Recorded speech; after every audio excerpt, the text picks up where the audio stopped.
Histoire, culture, musique et costumes. En combinant tout cela, on obtient le Carnaval de Venise.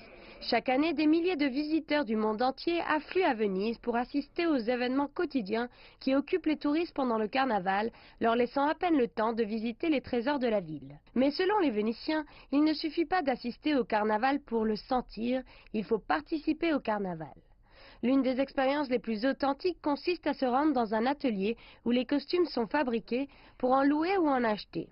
Les costumes faits à la main sont confectionnés par des tailleurs vénitiens avec de très beaux accessoires et des masques pour cacher son identité.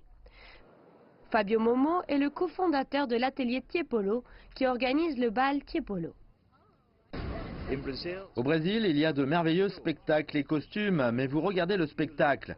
Très bien, mais vous regardez le spectacle. Ici, lorsque vous portez un costume, vous êtes le centre d'attention. Vous êtes le spectacle. Johan, un touriste allemand qui assiste au carnaval depuis 15 ans, aime beaucoup se sentir comme la star, ou dans ce cas précis, comme la lune. L'esprit de Venise est encore là, l'esprit de carnaval. Les gens veulent vraiment porter de beaux costumes, des costumes un peu artistiques.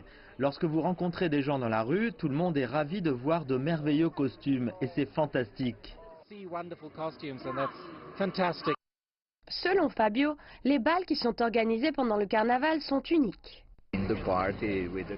Dans la fête, dans les costumes, il y a une élégance, vous pouvez recréer une atmosphère très élégante qui est impossible sans un costume.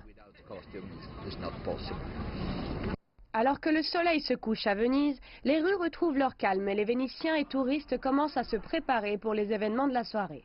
Et lorsque la nuit tombe, les invités sont accueillis avec des tapis rouges et des coupes de Prosecco, un vin blanc italien. Pour rendre cette nuit encore plus spéciale, les invités dégustent un repas dans un salon éclairé par des bougies. Si les visiteurs n'utilisaient pas leur smartphone pour prendre des selfies, on pourrait se croire dans une autre époque.